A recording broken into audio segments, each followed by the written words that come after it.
Okay, let's dive in. We're going to unpack two really powerful concepts today from chapter 9 of the Gita, specifically verses 9.26 and 9.27. And these aren't just, abstract ideas. They're almost like a direct instruction manual for prayer and action. Verse 9.26 starts us off. It says that the simplest offering, a leaf, a flower, some fruit, even just water, is accepted. But there's a condition, and it's everything. It has to be given with genuine love and devotion.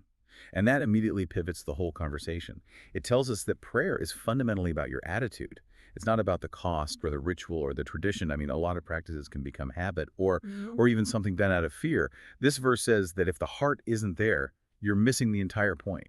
So if the physical action is the same, say offering a flower, what actually changes the outcome? It's the internal state, the commitment. Think about a mother who stays up all night with a sick child. She's sacrificing her own comfort, her sleep. So the power of that action comes directly from her devotion. That willingness to give anything, big or small, is what's actually being measured. The attitude completely trumps the action itself. And this is where it really expands, doesn't it? It goes from a spiritual practice to a guide for, well, your entire life. Verse 9.27 takes that idea and just applies it to everything. It says to offer all that you do, what you eat, what you give, any discipline you practice. It's a challenge, really. It asks us to stop putting life into a work box and a spiritual box. Your regular job becomes the offering. Exactly right. And there's a principle under this. Your knowledge of the divine, that shapes your attitude, and your attitude then naturally expresses itself in your actions. But here's the interesting part. It's not a one-way street. The actions can also shape the attitude. Okay, walk us through that. How does an action create the feeling? Well, think about a neighbor. If you make a point to say good morning every single day, and you mean it, eventually that simple action can mature into a real friendship. It's the same here. The act of prostrating can, over time, bring about a genuine feeling of respect in your heart. But, and this is key for that to happen, you need knowledge. You need to know why you're doing it. Without that, the action stays immature. Right.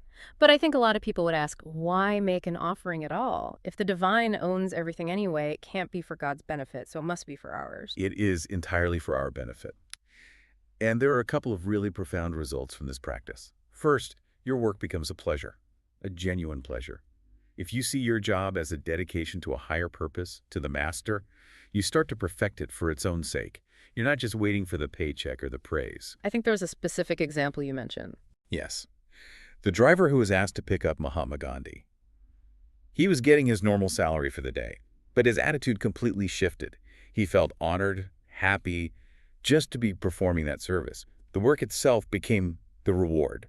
It went far beyond just being a job. That reframes everything, doesn't it? Mundane tasks become meaningful. What's the second big benefit? It's a constant reminder of our actual status here. We are trustees, that's all. We don't actually own anything, not our house, not our skills, not even our own body and mind. We're just allowed to use them for a while. So I should stop claiming ownership of my messy garage and just accept I'm the temporary trustee of the chaos. Exactly. It clarifies your entire relationship with the world. It's why in some traditions, when someone moves into a new house, they'll perform a ceremony to install the divine as the true owner.